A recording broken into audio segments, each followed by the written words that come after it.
And we are live for another episode of First Strike, brought to you by the good folks at FaceToFaceGames.com, the #1 place to get your Magic the Gathering singles. This week, there's another weekly sale of select modern singles, some up to 50% off, so definitely go check that out. Go to the main site, click on the first banner you see, and get a chance to win. Or you can even go to the Facebook page. There's a promotion. There's a giveaway every week that is associated with the weekly sale. And if you just enter the giveaway, the details are there. You get a shot at $50 store credit at FaceToFaceGames.com free. And usually there's about 100 people that enter. So your odds are pretty good at winning. In fact, there's some people that I think they've been consistent, and it's likely that someone's going to win twice at some point. So definitely like the Facebook page, leave a comment every week, every Monday, and earn yourself a chance to win. Today, back with Andy and Derek, one of my favorite duos of the entire show's history. But we've got a special guest for us for our episode 100, a very special episode. It's been, wow, that means it's almost been 2 years. Well, we got Kassis with us, GP New Jersey champion in the house. How's it going, Ely? It's going good, thanks. Happy to be here, especially for the 100th episode. Very glad to have you. I'm just going to start off with this question because I've seen your name around here and there because I'm really good friends with Shaheen. Shaheen holds the record for being on the most KYT-related episodes ever. So your name has been in my Facebook sphere here and there.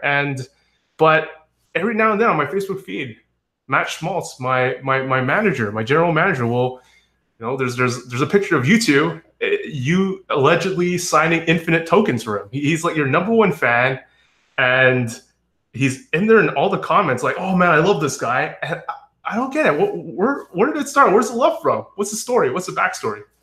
It's funny because I don't for sure know. I only have a theory myself. It is definitely hilarious, and I've signed at least 300 tokens for him, maybe more. But I think it started way back during the last presidential election.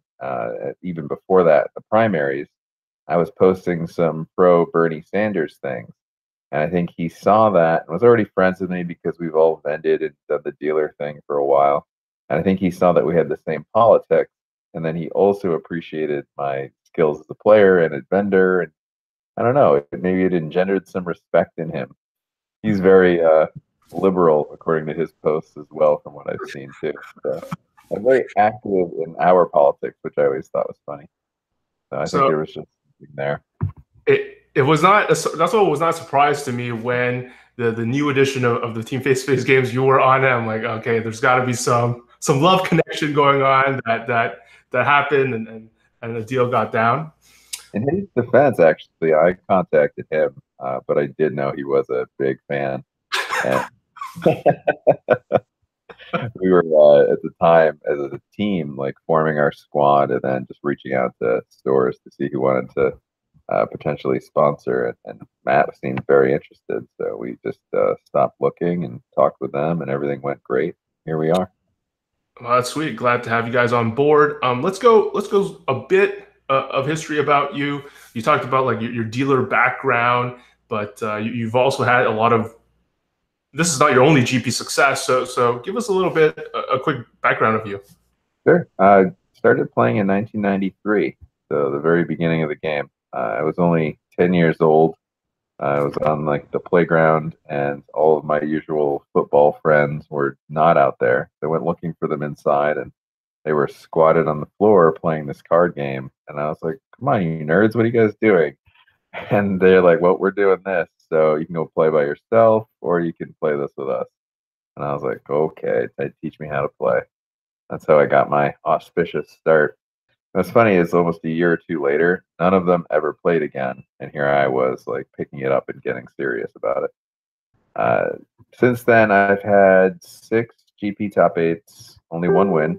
I've gotten a finals finish before, though. I have probably 10 or 12 Pro Tour caches. My highest finish is 19th, I want to say. Working on improving that. At the last Pro Tour, I went 13-1. Team event, though. Otherwise, obviously, I would have been in the top 4. Let's see.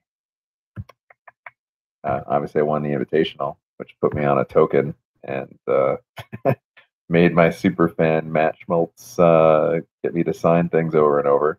That was a Syracuse Open, by the way. He literally brought over 200 plus copies of my token over, and I sat for about half an hour signing. I had a cramp afterwards. For vending, I've been doing that since the 90s. It was very lucrative back then. There was no internet to go off of. It was all a negotiation game. And I'm an entrepreneur at heart too, so I really enjoyed that kind of environment. I started my own store in 2008 called Jupiter Games, and I ran that for 3 years. Then sold that. I started my own practice. I'm a mental health counselor, and I just kind of do the vending thing on the side. I've supported a few people who were interested in like running the main thing, and I was kind of their backup or supporter financially. So that's been my experience vending. I've heard of Jupiter Games and associated with your name for a while, and I guess you knew Matt from then as well. Yeah, we had talked a lot, and we also vended next to each other. We often got put next to each other at GPs when we were vending. It was weird, so we talked a lot that way too. You find like when you do that, you share a lot of things, like a Wi-Fi connection, or the bars where everybody plugs into, and then you kind of just share resources, whatever the other needs. Or somebody's going on a food or a drink run, you kind of grab things for the next booth too. So it's been pretty handy. Were all the tokens for him? So this is the weird thing. He says that he's got this thing in his office, and I've never seen his office. And he says it's a mural of stuff to me, and I'm kind of like, all right, this is scary. This is like what you see from like serial killers or stalkers, right? He says he's trying to get enough tokens to make one of those giant things that's basically a token of me out of the small versions of the tokens. And every time he makes a purchase order from Star City, which I guess is regularly, he asks for a large chunk of the tokens. So, and not just asks, like demands, like, you know, if we're going to do this large deal, you got to give me a good chunk. And then, like, whatever, okay, here you go. There can't be that many of these tokens left. I mean, they do multiple print runs? They gave me 500 when I won, and I think I'm down to like 100. And I gave him a sizable portion of what I had too. I tend to give them out when I was vending at GPs for like the next year. People would come up and just say, "Hey, can you sign this for me? Take a photo with me or something like that." And I'd be like, "Yeah, sure, here you go." As far as how many are left, I don't know. I don't know how many they make, because they used to give out one to every single person that entered every Star City, which is like almost 1,000 people per event. But I have a feeling they made a very large number. I just don't know if they have like in excess or if they're sitting somewhere in like a warehouse. I don't know. I think that makes me think like SCG does a great job of like star building, or at least giving some clout to their winners. If people are coming up to you to sign their tokens, it matters to be an SCG Invitational champion then. That's something I give them a lot of credit for. I think they're very good at promoting, and their coverage is like the most watched. I think it's just a stellar job they do in that regard. Let's jump straight to GP New Jersey. Andy, you didn't go, right? Oh, I was there. You were there. Yeah, I even made day 2 and then lost 2 rounds and decided I'd rather drive home 4 hours early than try to 4-0 for cash or 5-0 for cash. You played what you think is a really sweet deck. Yeah, I played the blue-red Phoenix deck, the one with Goblin Electromancer, which was like sort of a breakout newish deck. Like it's not that, it was like if you're on Magic Online a lot, you know all about it because you played probably against only it for like the couple days leading up to the Grand Prix. But yeah, I played that deck and I think it was pretty good. I have no clue what the better version is yet, the Enigma Drake version or the Electromancer version or something in between. But it was a very powerful deck, and I made a pretty crucial mistake at 6 or at 5-0 to lose to 5-1. So that's probably why I didn't win the GP. But you came, I mean, you were talking to me and John Final Nub, and you were thinking, you came away from the event thinking it's likely the best deck in your eyes? It's like, so once the other decks adjust, then we'll see. Like, I think it was the best deck for that tournament. But like, I guess you can make the argument that your Jeskai list was the best deck because that deck was very good for that tournament and for the metagame shortly after. I don't know how good it is at this exact moment. I think it's good, but I do think the Izzet's Drake decks are tier 1 for sure. All right. Ely, who was the architect of your deck? How did you get Edgar, someone who's been red hot and been on our show multiple times because he's been red hot? How did you get him to move away from his pet deck, Amulet? I was the architect of the deck. I've been pushing it since week 1 of testing. I just had a lot of early success with it and really liked it. Definitely talked about it with the team through a lot of meetings, and they all threw suggestions at me, and some of which landed. I actually stole the divination idea from Nassif. He had posted a blue-red list that was running it, and all of us hate Chemist's Insight. We just can't find a good replacement. So I'd cut it down to 1, and I put 2 divinations in those slots just to bring the mana down. I don't know if that's the right way to go, though. It might just not be, but you need something in the deck to form as card advantage. Speaking to the Phoenix deck, I think the Phoenix deck is very good. It's tier 1. I don't think the Electromancer version is the right version. I think the Enigma Drake is, and the 1 red mana cantrips make the deck like really smooth. I played against Eduardo in the top 8. He was one of my only 2 losses in the tournament during the Swiss. And I got a little lucky to 2 of them in the top 8, but I kind of like just drew all my answers at the right time. I do think Jeskai was very well positioned. There were, 3 in the top 8. Edgar had my exact same 75 and came in 9th. So it might have just been like the ideal tournament to be piloting Jeskai. Black Green certainly performed, I think, the worst. There were very few in the high end, which was surprising to think to a lot of people. Some people were doing really well, like Jonathan Sukenik, throughout the day, and then sort of at the end, sort of trailed off. Yeah, a question I had about your deck is the Immortal Sun. So you want to explain that one to me? So if you read the article that I just made for Face to Face, it's just got posted today.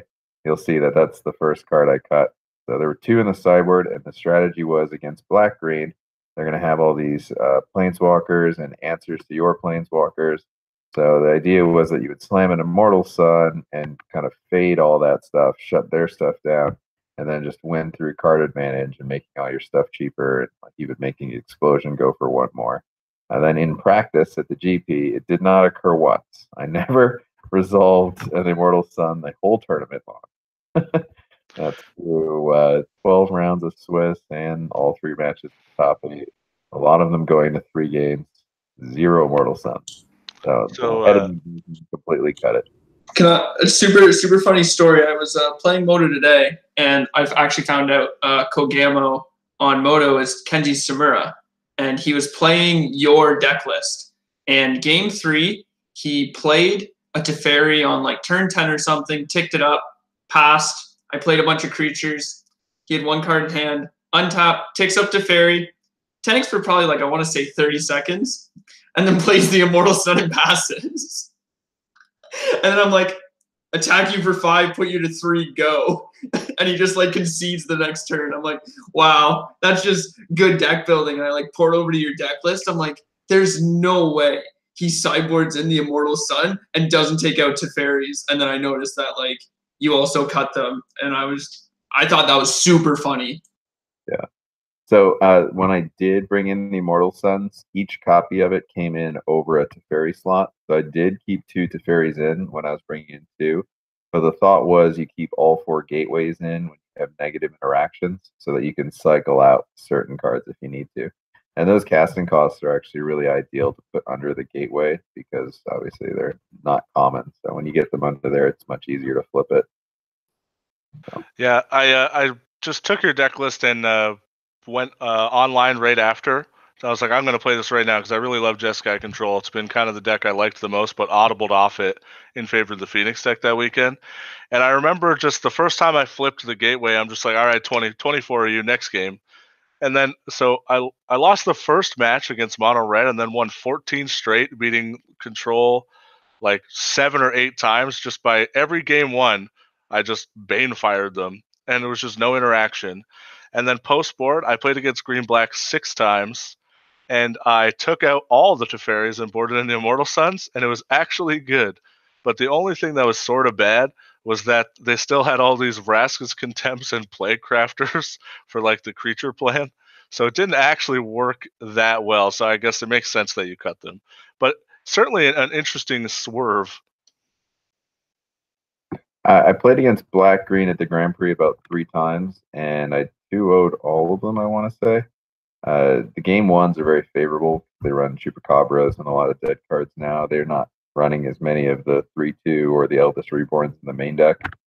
And then post board, I kept coming up with strategies that I just thought were great against them. You trim a little bit on your Clarions and your Stealaways as they take a lot of their junk little creatures and removal out.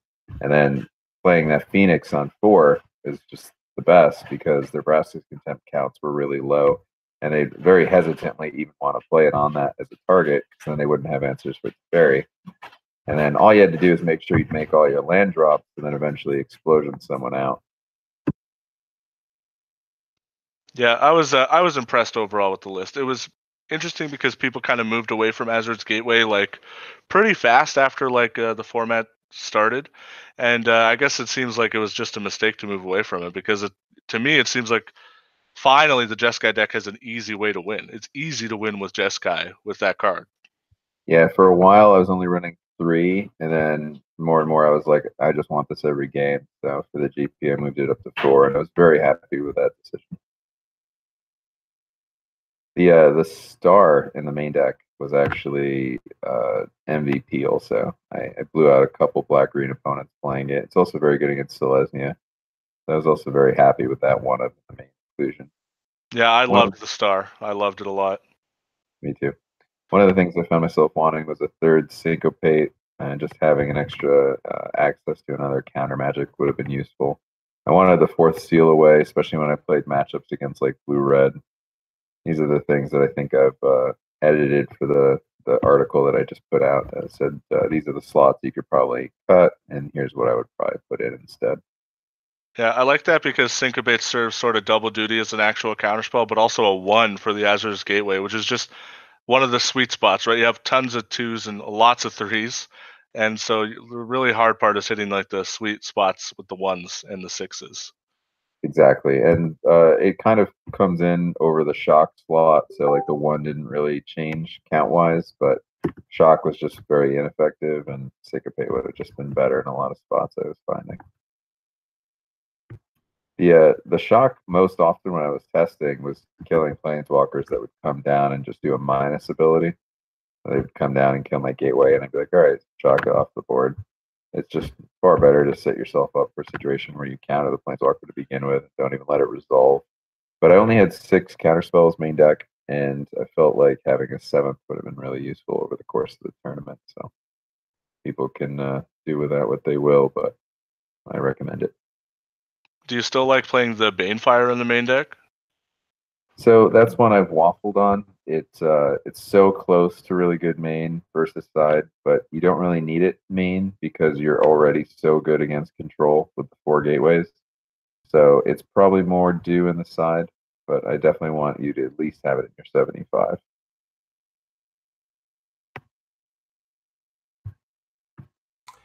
Derek, did you play Modern? Is that what you said? Sorry? What do you? So you played Modern? You played against Kogamo? No, in Standard. Okay. I was like, no, I don't play Modern. No. So Andy, given all of this, what's your recommendation for our listeners?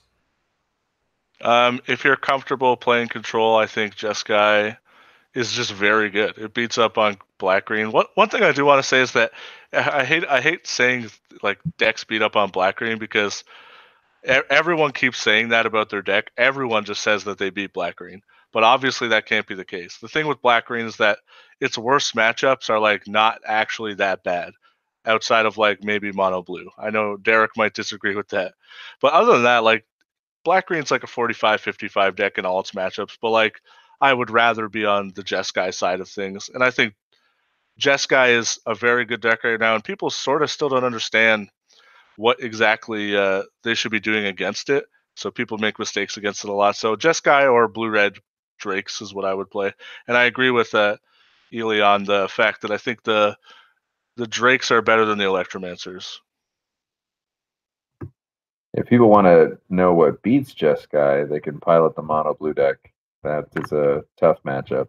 They're probably like at the least 55-45 favored to beat Jeskai, maybe even 60-40 if you have like a good difference in pilots, especially if you like slant the deck to beat that matchup. I found that to be the hardest. It seems like mono blue sort of beats everything, but has a fail rate. Yeah, it has so many trashy cards in the deck, and that's definitely been the problem with the deck. I kind of like the blue red deck that acts like the mono blue deck, but missing some powerful components, like not having the counter magic and still being able to trigger Phoenixes just seems like where it's missing.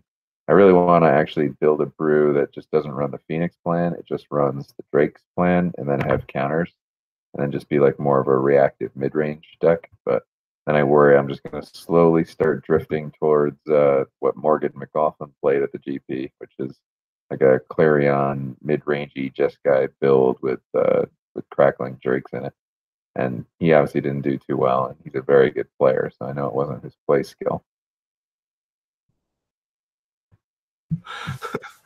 You talked about how you were discussing with the team and stuff like that, and I'm always curious with these Pro Tour teams, what makes me less excited about the team series thing the last time was a lot of teams, like some of them just have people on them just to be on them, just to count as points. They don't really work together.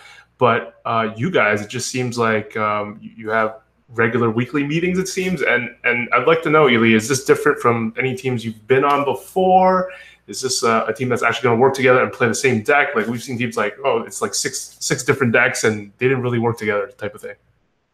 I've been on a few teams. This is what I would say the best team I've been on for cooperation and communication, which is awesome. This is exactly what I wanted. My last team, in fact, had a lot of issues in this department, and that part was difficult to manage over the full course of the year. You're kind of stuck with your team for a year, which kind of is unfortunate when people get off to a bad start or there's like some poor social dynamics.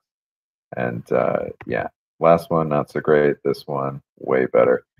We meet probably once or twice a week on a peer in. It's kind of like a Skype thing where we can group chat, and sometimes one of us will challenge somebody else on the team and we'll screen share it so we can all follow along, kind of like pick apart plays or advise things that we think should have been done and gather information. And then we'll discuss a lot in there as well. And then we also have a Facebook group chat where people just kind of go with stream of consciousness stuff, and we all respond to it at our leisure. And that's active every day, I would say. So what are the tools you use? Peer in? Is that? Yeah, it's a peer in, and then it's / and you create your own room. And it's essentially just a link that when you click on, you're just there and your camera opens up and you can communicate just like this. It's pretty handy for group chatting and screen sharing. So how was this team put together? Me and Shaheen are good friends, and we were communicating after the last season was wrapping up about all the things that we didn't want to see happen again in our next team.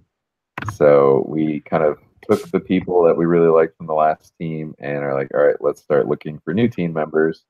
And we're going to have like a basic requirement. We wanted them to be gold level pros. We wanted everybody that was taking the game seriously and putting in good effort.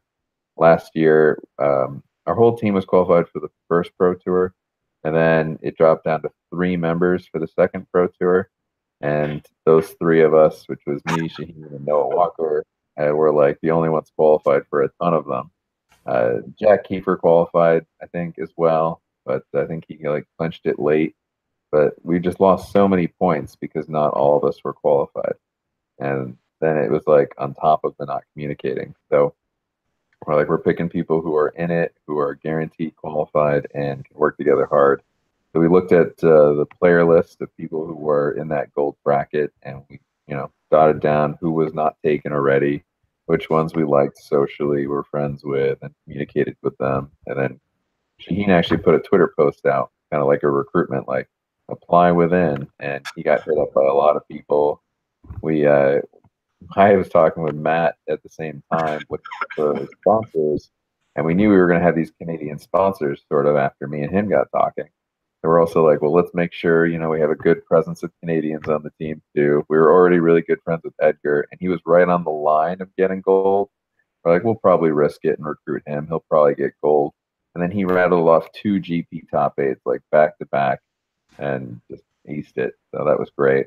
Morgan McLaughlin, I think, was a late pickup. Gabriel Nassif was a late pickup, and that was also a sweet one. He was on face-to-face last year, so it was kind of keeping on the same team for him. I think he's the only carryover that you guys had. Pete Ingram was an easy pickup, obviously a very skilled player. He brought a lot of knowledge to the team too. He used to work for Wizards, which was like a boon sometimes. There's some inside information there, but obviously nothing that he can contractually say about that. So yeah, that's kind of how we formed the team. Yeah, I think people that are fans of face-to-face are happy that there's some Canadian flavor on the team. It was sort of missing last time with just Hoenn being the sole Canadian, and people were talking about how it was like team Magic / poker, because we had like all the poker players, the famous ones at least. We had Ifro with David Williams. I think Nassif was or still is a poker player, so lots of poker ties in there. But this time we got some Canadian flavor. I was actually planning on playing in the World Series of Poker this coming year myself, but ended up changing my mind. Something came up and couldn't make it. Speaking of Canadian flavor, Pascal Maynard is testing with us for the first Pro Tour. So we also have another. He's French Canadian, right? Yeah, he's from Quebec. Well, so am I. So what am I saying? But cool to see him. He was plugging. I mean, I don't know what his role is, or if he's like a co-owner, but he is definitely working really hard for that fan esports site that he's trying to push. And then, ask me and you for our promotion to have to promote face-to-face on that platform. Obviously, if you have picked a lot of face-to-face games, people last weekend, you were winning. Yeah. Face-to-face did very well. We had first place, second place, 9th place, 32nd place. Shaheen didn't attend, so we can't even count him. And Morgan's the only one that didn't place. But definitely tested a good deck and played very strongly. Just the variance wasn't with him. But those are some pretty strong finishes, I'd say, for the Power 6 there. His esports thing, I was super about that. That sounded super cool. I don't know if did face-to-face end up going with it? I mean, I gave him the okay to promote us. I haven't followed up, but maybe. I mean, I don't know. I think it's an exciting thing. It's exciting how he tried to come up with solutions for people not showing up, which is not waiting until after the player list comes out or something, until locking your lineup. So that's interesting. But with buys and stuff with GPs, that seems doable. But at a Pro Tour, that might be hard to. Might be like a very short window of time in order to cast your ballots. Right. Really like the idea, all about innovation, and obviously, I was going to play in the World Series of Poker. I like gambling. I don't know if you're a big sports guy, but I definitely play a lot of DraftKings and FanDuel. And FanDuel for basketball recently introduced this rule to help alleviate people that get injured or last minute not play. They just drop the score of the lowest guy from your roster. So that might be something Pascal can consider as well as a solution, so that it locks on for the Pro Tour. You have the invite list, but whoever doesn't show up, you have one spot that just disappears. So that's something to consider. Yeah, I like that. I know you can't talk to us too much about your standard prep, but I'll start with Derek. So Derek, Elliot in chat wants to know, it's green black by far the best deck. What's your current opinion? So I've been getting the bad end of the internet with making absolute statements recently. So I'm gonna try not to be too absolute in this, but I do. Wait, no. This is the point of the show. Okay. Yeah, I think green black's the best deck. The only deck I'm losing to consistently is the Phoenix deck, and every person who I've talked to who plays the Phoenix deck says that their worst matchups are the white decks and the control decks playing Settle. And so to me, I think there's like 5 or 6 decks in the meta right now. Green black, green white, Phoenix, some Jeskai control build, mono blue, and mono red. And then like there's little sprinkles of like Abzan or other stuff too, right? I think that like when I play green black, I think I can consistently beat every deck but the Phoenix deck. Oh, I forgot about mono white and Boros Angels. Same thing though. Like I think I can beat those decks too, pretty consistently with green black. The biggest issue is the Phoenix deck. And so I think this weekend, the reason why green black wasn't as successful is because there's a lot of Phoenix. I think the reason why, but there wasn't like a lot of Phoenix in top 8, because there's like more Boros Angels. And I think Boros Angels had a really good weekend because there was a lot of Phoenix in the room. Whereas you look at the results overseas in France, there's a bit more green black in top 32 and a bit more Phoenix and much less white decks. I think that's because not a lot of people were playing the white decks as much. So to me, like I think green black's definitely the best deck, not by a wide margin, and it definitely is not outside of being metagamed out of the meta, so to speak, right? Like it's not like red black, where I think red black was just far and away the best deck, and you could build it a way where it couldn't lose to most decks in the format. I think everybody's gunning for green black, and that's because it's the best deck. But that doesn't mean like if everybody guns for it, it'll not lose. If that makes sense. Yeah, no deck is like strong enough to overcome like a mass target on its head in this format. Like all the decks are in a pretty close range on tier 1, I think. Like you could say that you think green black's the best, and it may be, but I think that it's not far and away the best deck, and there's no deck that's far and away the best deck. I'm still trying to figure out how to beat the Phoenix deck, and it's really annoying me because it's the only deck that I hate playing against. Have you tried Necrotic Wound? I have. It's god awful. I've tried Scavenger. I've tried Reaver Ambush. I've tried whatever you think. The next thing I'm going to try is just jamming Nullhide Ferox on turn 3 and beating the crap out of my opponent and hope they can't kill it. Hope they don't race me. It's it's hard. It's difficult. I can't figure it out. The problem with the wounds is that they don't really kill your creatures, so they don't have enough things to like target them early if they're comboing fast. And when they do kill them, it's normally Lava Coil. It's not Shock. It's not Lightning Strike. Or they can just go over top of your creatures, and then you just have this dead removal spell in your hand. Like I lost a game the other day where my opponent had two 7/4 Drakes in play, the 3-mana one. They played the 4th one, and I was at 36, and they dealt 38 to me in one turn. They just played 4 cycle things, played a loot effect, and then gave the other one maximized velocity, and I was just dead. I was like this is unbelievable. Like there's got to be a better way to beat them. I can't figure it out. Are you playing 4 Wild Growth Walkers? I'm only playing 3. I think The 4th, the card's just so bad in the mirror, and the mirror is like I play it 2 or 3 times a league, so it's hard for me to like just abyss like that many slots. I side it out every time. So yeah, I just think it's your probably best proactive answer against the red deck. They either have to take a turn off to kill it, in which they're not like comboing and getting you, or you start just gaining so much life and putting a clock on them that it becomes like not as disfavorable. I think a lot of the slots in black-green that are geared towards like making it a consistent deck make it weaker against a deck like that that's just all in about killing you, whereas like you're trying to play a 7/6 for 6 or a planeswalker that's like disenchanting or looking at the top 4 and taking cards. Yeah, that's yeah. Sorry, continue. That's okay. You're just gonna say you have to be able to sideboard all that stuff out and have like a more focused, straight and narrow game plan that's not just dirtling around in order to actually win that matchup, I think.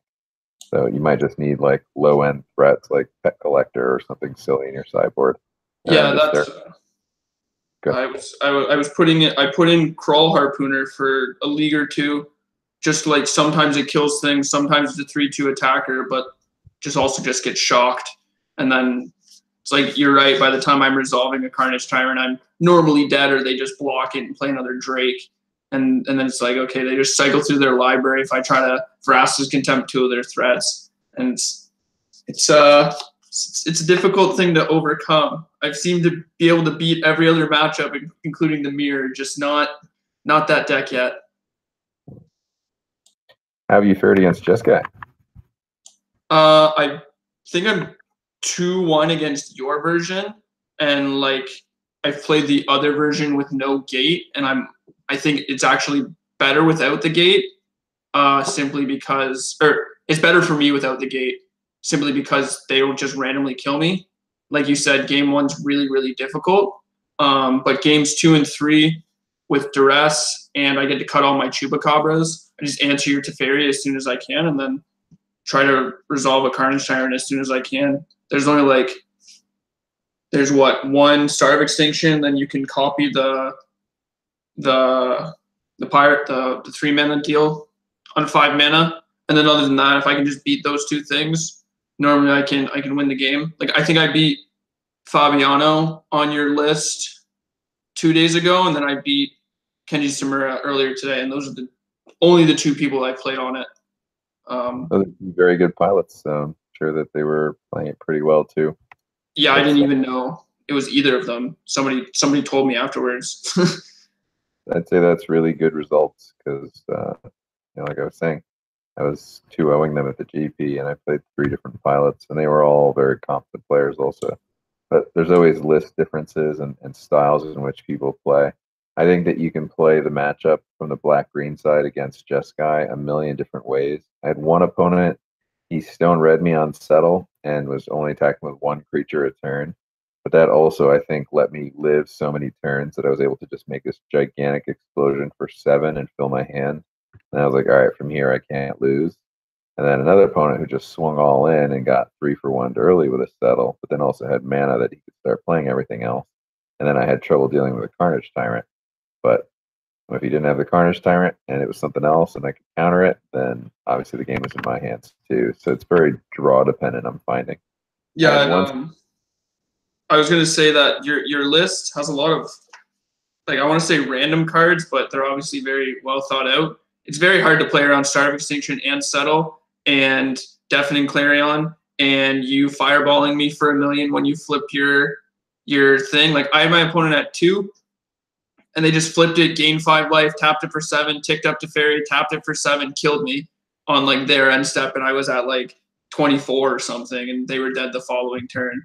It's like, okay, if I knew I could play around this, like maybe I looked through the game and I'm like, there's no way I could play around this, but like I had to play around Settle because they eventually cast Settle when they were on 2 life, but I just died the following turn. Like, yeah, I had one against a green-black opponent where he cast Carnage Tyrant, feeling safe at like 14. And I had a decent number of lands out, but I ionized the Carnage Tyrant. He kind of like laughed at me, thinking like I didn't know that it can't counter it.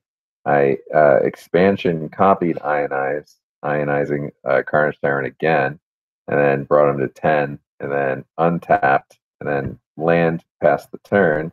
He hit me for 7, like putting me down to 4, just and like played all these other threats, all these other planeswalkers, and I was like, all right, end of your turn, explosion you for 5, draw 5, explosion you for 5 on my turn. It's just kind of like, damn, that was well thought out. Like, oh, thanks. That's like the only way I was going to win that. He's like, yeah, it really was. Like showing me this hand full of busted stuff.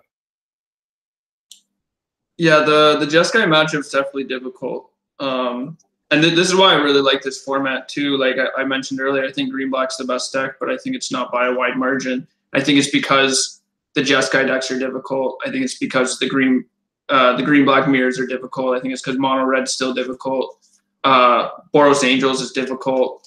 And like as the format moves forward, people are figuring out different things, whether it be Tikali Honor Guard or fireballing you for 1 million or Turbo Frenzy or Mono Blue. I can't say the word on the podcast, but you understand what I mean. I think the format's very diverse, and I like it a lot. It's a good thing I only play one deck. Yeah, this might be one of the best standard formats in a very long time. Like in recent memory, there's just all these decks are like very close in power level, and I don't think you can reasonably cover everything to make everything a good matchup. Like Green Black has the best part about it is how it can like morph to beating whatever it needs to beat, and it can do that. But it can't beat everything at once. So you kind of got to figure out exactly what you want to beat every weekend.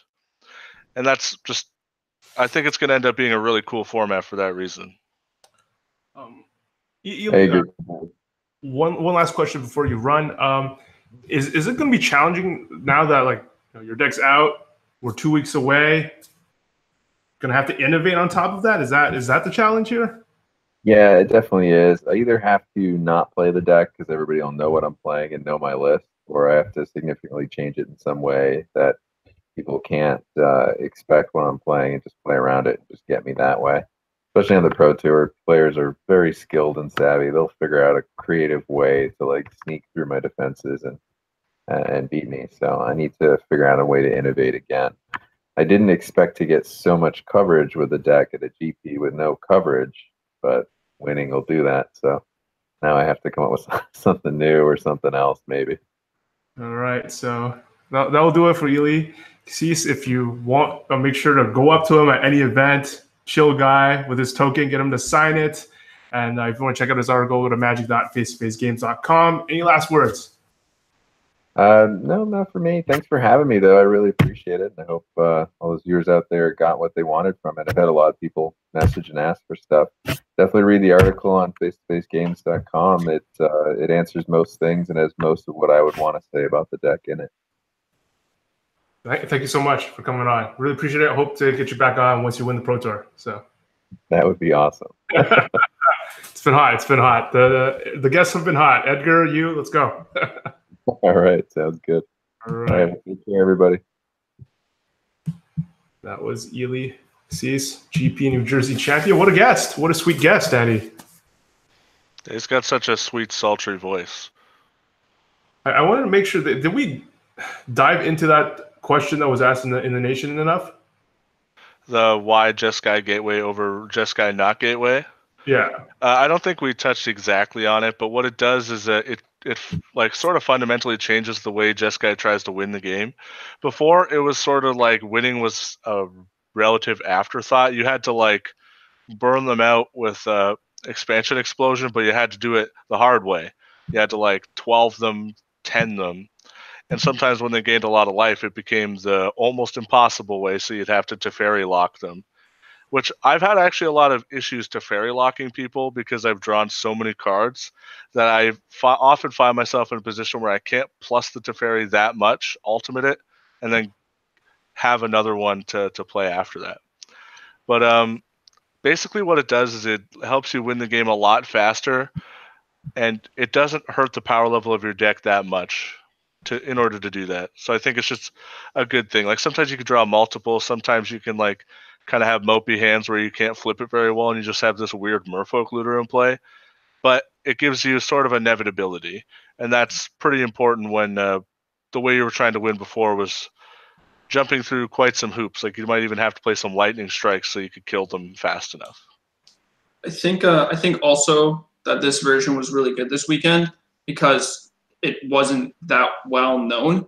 And it's when you know what the control deck is constantly doing, whether it be hold up 4 mana for Settle, hold up 3 mana for Sinister Sabotage, or like Lightning Strike your creature, it's sort of easy to play around. You can play your turns a bit better, plan a couple turns in advance. With Eli's list, it's like there's so many things going on, and there's like these sprinkle of 1s and 2s, and then you have this gateway in play. It's like super hard to play around so many things. It's like, well, how many Star of Extinctions is he playing? How many Settles is he playing? How many like, why is he playing 2 divination? You know, it's just like 3 ionize, 2 syncopate. If I didn't see his deck list up before the event, it would be very hard for me to play around his deck at the GP. And I think that's one reason why, like, A, this deck did so well this weekend, and B, because this one's like why you'd want to play this version differently, because you can sort of like play a little bit of a surprise factor, I think. I think it's also sort of interesting that it only plays like 1 Chemist's Insight. And that's like one of the main pressure points a lot of decks really wanted to hit on against Jeskai, is to like make sure you jam something the Chemist's Insight turn, because the last thing you can let them do is just to cast it for free. And now you're like, they don't really even play it.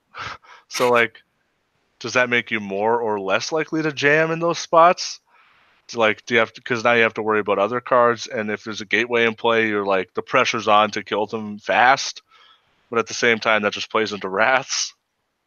So the gateway kind of swings the pressure the other way, which is exactly what you want to do. You want the green-black player to feel like they have to play into Clarion, or that they have to like jam their Vivian to try and kill this gateway. So like that's a good angle that a Jeskai deck really wants. Has this been the case, Derek, for other PTs where there's GP so close to the event, and now it's not like just random SCG opens that give you a hint as to the format? Now we're getting GPs. Not that I can think of in recent memory. There hasn't really been, like, the last couple of PTs, the ones that I've played in and the ones up to that point, even before they moved the PTs, before they moved them back to 5 weeks, they were 2 weeks or 3 weeks after. Most of this information was on Magic Online, but it was sort of like, it wasn't tuned, and it was like, it literally could be anybody playing these lists. Now you see people that you know will be playing at the PT bringing these lists to 2nd, 1st, and 9th. It's sort of interesting because it does sort of open up the format. Like, I had seen when I played the PTQ that I came 9th in a couple weekends ago, I played against Tyler Nightingale, who was on a very similar list to Eli's with Gateway in his deck. And he actually he was going to beat me, but he scooped to me because my tie breaks were better, which is why I came in 9th. But I was playing against a list like that early in the format, like Andy said, and people moved away from it because it was bad in the decks where you didn't want to play an artifact on 2. But that's because the deck wasn't built properly like Eli's was for the sort of metagame. Once the metagame's settled, you have like this control list, but it's very weird because now that this deck's in the open, and like, I think I know how to beat it. I think other people can figure out how to beat it. Eli said himself that mono blue is a tough matchup. I don't know if you'll see people be brave enough to play this at the PT, and maybe people will try to next level and be like, okay, well, if nobody's playing this deck at the PT, maybe I'll play this deck at the PT. There's this really interesting article that Manguchi wrote about testing a deck and tuning it for a Pro Tour metagame compared to having a breakout deck. Because with the way that Magic Online works, it's really hard to have breakout decks nowadays. And I think we see this with the Grand Prix results. And if anybody wants to go watch or read that, I think it's on Channel Fireball. But it had a really interesting look at how you shouldn't be saving information or hiding these decks. You should just be tuning them and fixing them so you can play the best deck the best, because the majority of information will be out already. I think that's like sort of a good reason to play decks like this at a GP a couple weeks before, compared to trying to save all the information, even if you do get a slight edge.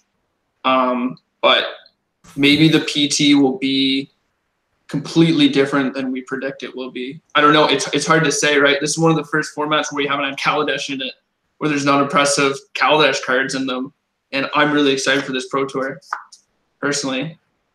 Do you think the PGO and Brad Nelson will play Boros Angels at the Pro Tour? So if I had to guess, I would say that Brad played Angels this weekend because he thought people would play Phoenix, because he also thought people would play Green-Black. And I think because of those three things, he decided to play Angels. I don't think they'll play Angels at the PT, if I had to guess. But I also wouldn't have guessed that they played Angels this weekend.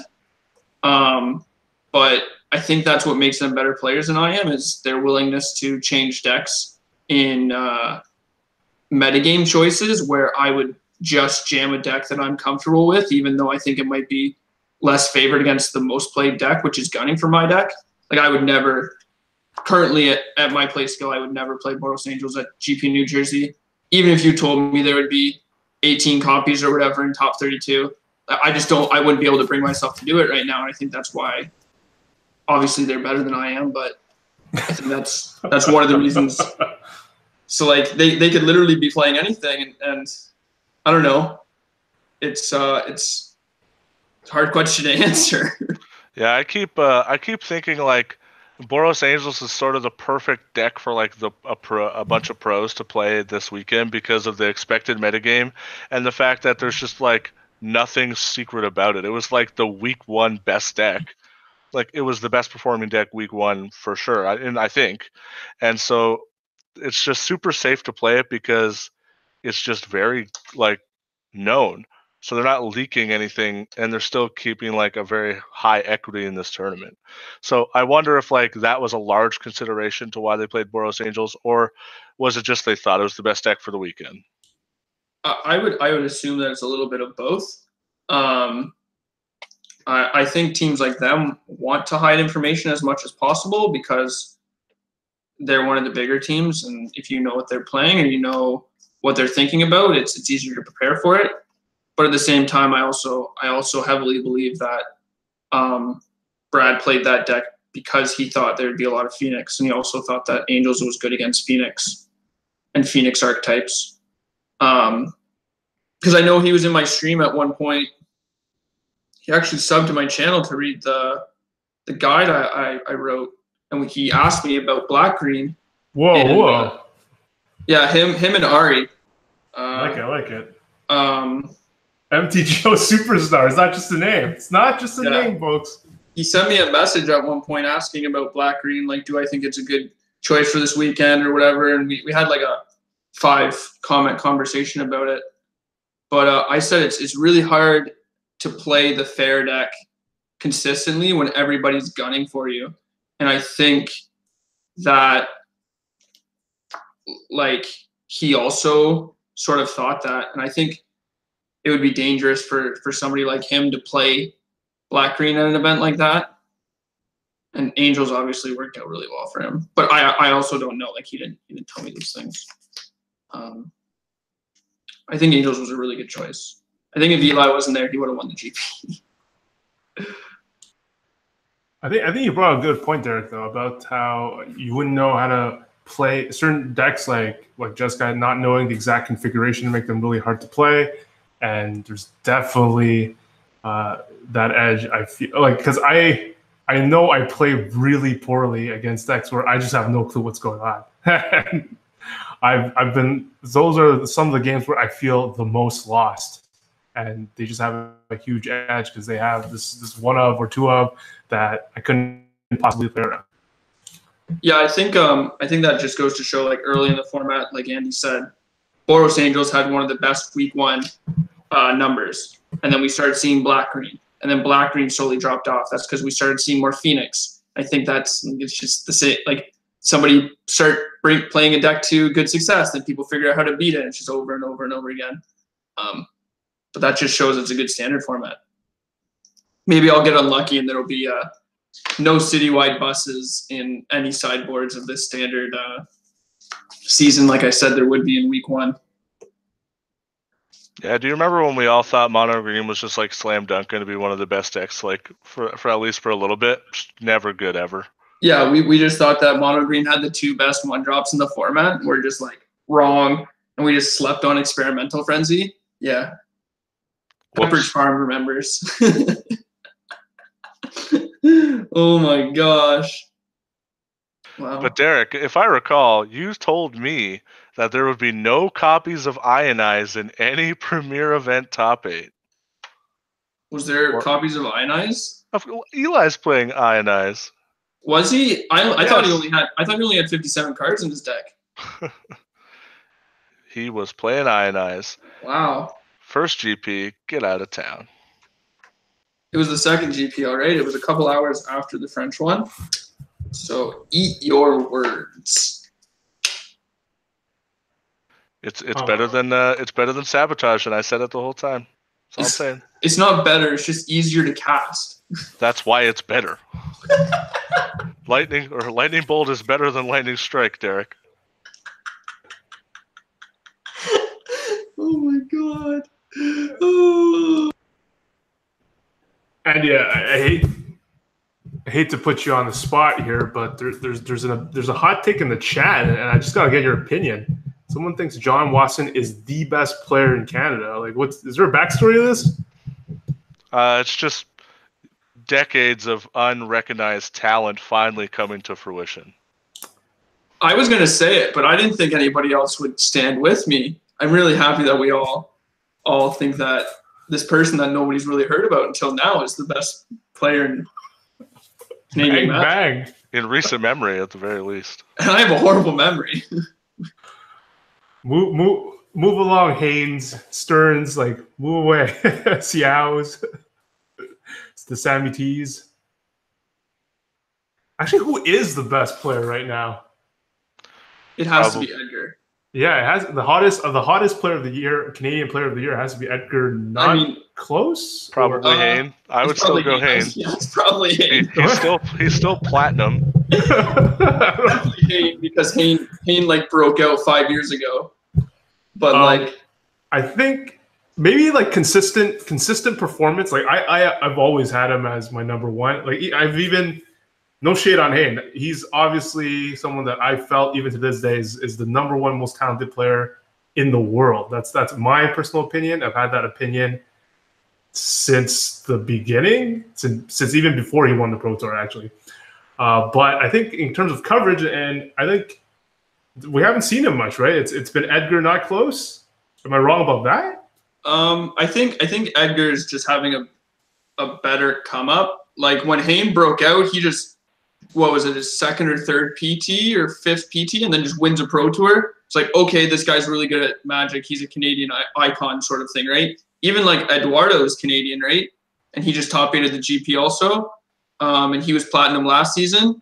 I think like there's like, we've said this a lot, but there's so many good Canadian Magic players around right now. And I definitely think Edgar is the most he's getting the most coverage right now simply because he's on the up and up, right? Yeah, I completely forgot. And he crushes SCGs. That's why he's getting that coverage too, and he's always in the news. Yeah, I think give it 5 years and maybe Edgar would be there. But I definitely think like even Edgar in chat is saying like Hayne, Pascal, Eduardo Sachulik, like John Watson. Yeah, John Watson. Let's not forget about that one. I don't know. I don't know what the troll is. So it's not a troll. I'm not throwing shade, peeps. It's people in the chat. I'm not throwing shade. I don't know what's going on. Alex just sort of had the quietest platinum year ever. No GP top 8s, no Pro Tour top 8s, still platinum. It's like one of the craziest things I've ever seen. To still be platinum and do that, like. It's such a crazy quiet year. To that point, it's hard for him not to feel discouraged a bit because it's not just this year. There's the year, I believe, correct me if I'm wrong, like when BPD ended up winning the world champion, I think Hayne lost a tiebreaker to be qualified for that world championship. I think he's lost multiple tiebreakers. Right. In low-key, really good years. And I actually didn't even know Shahara was having a good year. That's why he was qualified for Worlds, because of his like top 16s at the PTs that no one, well, at least I wasn't really aware of. And I'm like, wow, he's back on it. Like how? But he's had a very good, consistent year. And Hayne has had consistent platinum years for a while now, but he just hasn't clinched the top 8 of a PD for us to talk about it. So running bad, I guess. Yeah, I don't think we can forget about the old-time favorites, David Rude and Gabe Sang. I guess they both had a pretty good coming back year, and I don't even know if the year's over yet for them. They're another couple Canadian players that will be breaking onto the scene, who have already broke onto the scene like 4 or 5 times, you know? It's like a victory lap for them. You're saying it like, I don't know if it's a troll. Nothing's a troll, man. I think the two of them combined are almost as good as John. Like, not close. All right. Before we get to After Rails, I think that will do it for this week. And for episode 100, and hope for at least 100 more. I think we ended the A team at 300. Looking forward to continuing to cover the show with the good folks, you guys or whoever, due to life commitments, have to move on. Whether it's Brian, whether it's Rob having 2 kids, and whatnot. So definitely support the show by liking this video, subscribing to the YouTube channel, liking our Facebook page, following us on Twitter, follow me on Twitter at KYT Magic, or either of these fine folks at Andy Awkward, at Misplaced Ginger, sub to his Twitch channel. He's twitching. He's streaming regularly at twitch.tv/misplacedginger.